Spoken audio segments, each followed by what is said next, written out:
Sahabat misioner yang dikasih Tuhan, kembali lagi dengan kakak Eksa dalam Do Re Mi, Do dan Renungan Misioner bersama kami Paroki Santo Petrus dan Paulus Argapura, Keuskupan Jayapura. Pada hari ini, Kamis, tanggal 30 bulan Oktober tahun 2025, merupakan pekan biasa ke-30. Pada hari ini, sebelum kita memulai segala aktivitas kita, mari kita bersama-sama merenungkan sabda Tuhan yang diambil dari Injil Lukas bab 13 ayat 31 sampai dengan 35. Mari sebelum kita membaca, mendengar dan merenungkan firman Tuhan pada hari ini, mari kita menandai diri kita dengan tanda kemenangan Kristus dan berdoa. Dalam nama Bapa, Putra dan Roh Kudus. Amin. Allah Bapa dalam kerajaan surga, puji dan syukur kami naikkan kehadirat-Mu untuk hari baru yang boleh kami peroleh dan nikmati saat ini. Ya Tuhan, terima kasih untuk penyertaan-Mu sepanjang istirahat malam kami.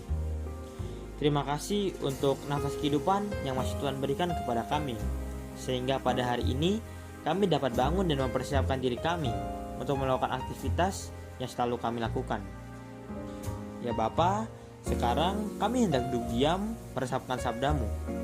Curahkanlah Roh Kudus-Mu ke dalam diri kami, agar setiap sabda yang kami dengar mampu kami laksanakan dalam tugas dan perusahaan kami sehari-hari. Terpujilah nama-Mu, Bapa, Putra dan Roh Kudus, kini dan sepanjang segala masa. Amin. Tuhan beserta kita, sekarang dan selama-lamanya. Inilah Injil suci menurut Lukas. Dimuliakanlah Tuhan. Pada waktu itu, datanglah beberapa orang Farisi dan berkata kepada Yesus, "Pergilah, tinggalkanlah tempat ini, karena Herodes hendak membunuh engkau." Jawab Yesus kepada mereka, "Pergilah dan katakanlah kepada si serigala itu, aku mengusir setan dan menyembuhkan orang pada hari esok. Dan pada hari yang ketiga, aku akan selesai. Tetapi hari ini dan esok dan lusa, aku harus meneruskan perjalananku. Sebab tidaklah semestinya orang nabi dibunuh di luar Yerusalem. Yerusalem, Yerusalem, engkau membunuh nabi-nabi dan merajam orang-orang diutus kepadamu. Berkali-kali aku rindu mengumpulkan anak-anakmu, sama seperti induk ayam mengumpulkan anak-anaknya di bawah sayap. Tetapi kalian tidak mau. Sungguh, rumahmu ini akan ditinggalkan dan menjadi sunyi.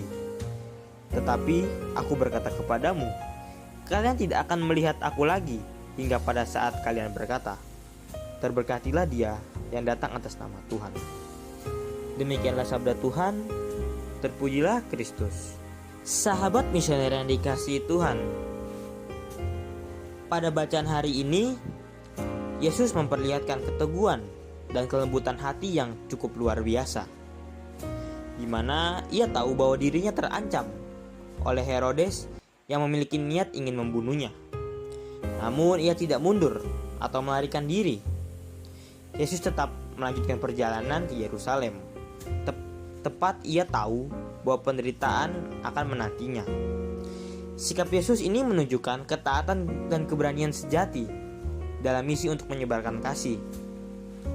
Ia tidak digerakkan oleh rasa takut, tetapi oleh kasih Allah dan kesetiaan kepada kehendak Bapa. Yesus berkata, "Aku harus meneruskan perjalananku." Dalam bacaan tadi, kalimat ini mengungkapkan komitmen yang cukup kuat untuk melaksanakan rencana keselamatan Allah, sekalipun harus melalui penolakan dan penderitaan. Sahabat misioner dikasihi Tuhan, bagian yang saya rasa paling menyentuh adalah di mana ketika Yesus melakukan seruan terhadap Yerusalem yang berbunyi, "Berapa kali aku ingin mengumpulkan anak-anakmu seperti induk ayam, mengumpulkan anak-anaknya di bawah sayap, tetapi kamu tidak mau." Pada kutipan ini, di sini tampak kerinduan Allah yang begitu manusiawi dan penuh kasih. Allah bukan hanya hakim yang menuntut suatu hal, melainkan seorang bapa yang merindukan anak-anaknya untuk kembali. Namun seringkali kita, manusia yang merupakan anak-anaknya, justru menolak kasih itu. Kita malah sibuk dengan kekerasan hati, kesombongan, atau bahkan kepentingan diri yang pentingnya saja sangat dipertanyakan.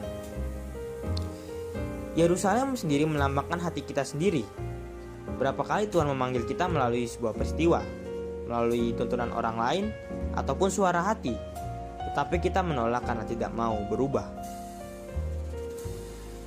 Sahabat misioner yang dikasihi Tuhan, meskipun Yesus tahu bahwa Yerusalem akan menolak atau bahkan membunuhnya, namun ia dengan keteguhan tetap datang ke kota itu. Inilah gambaran wajah sejati kasih Allah. Kasih yang tidak berhenti walau disakiti. Kasih Tuhan bukan kasih yang mudah menyerah. Ia terus mencoba mengetuk hati manusia dengan kesabaran dan kerinduan yang lembut. Tuhan juga melakukan hal yang sama kepada kita. Setiap kali kita jatuh, ia tidak menjauh, namun mendekat dan mencoba mengarahkan kita ke jalan pertobatan. Kasihnya tidak memaksa, tetapi mengundang kita, seperti induk ayam yang tetap membuka sayap bagi anak-anaknya yang tersesat. Pertanyaan reflektif bagi kita: apakah aku sedang menolak panggilan Tuhan dalam hidupku? Dan mungkin dengan penundaan pertobatan atau hati tanpa firman-Nya? Dan maukah aku membiarkan diriku untuk berkumpul kembali di bawah kasih-Nya dan berhenti melawan kasih yang terus mencari aku?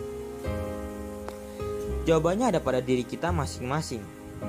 Mari kita senantiasa menghadirkan Allah dalam setiap langkah hidup kita, dengan segala keberadaan kita, serta kita dapat memberikan kasih dan kebahagiaan kepada semua orang. Amin.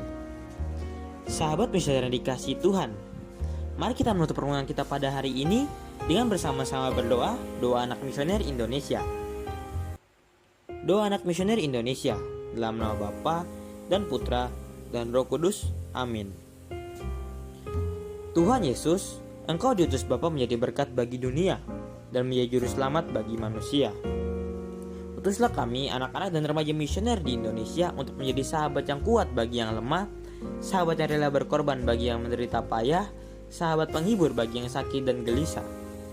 Tuhan Yesus, kami pun ingin menjadi utusan-utusan kecil-Mu, teman setia bagi yang tersingkir dan terlantarkan, teman bicara bagi yang kesepian dan terlupakan, sobat gembira bagi yang sedih dan susah, sobat penuh penghargaan bagi yang tak dicintai.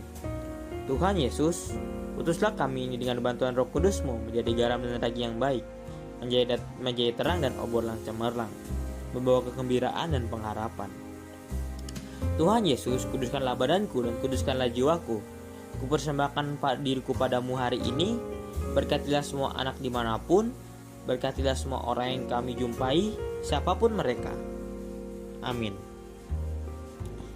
Sahabat misioner yang dikasihi Tuhan, sampai di sini dulu Doremi pada pagi hari ini. Semoga kita mau menjadi pelaku sabda Tuhan yang baik, dan semoga kita senantiasa dilindungi, dibimbing dan diberkati oleh Allah Bapa yang Maha Kuasa, dalam nama Bapa, Putra dan Roh Kudus. Amin. Selamat beraktivitas pada hari ini. Sampai berjumpa kembali dalam Doremi selanjutnya. Tuhan Yesus memberkati kita.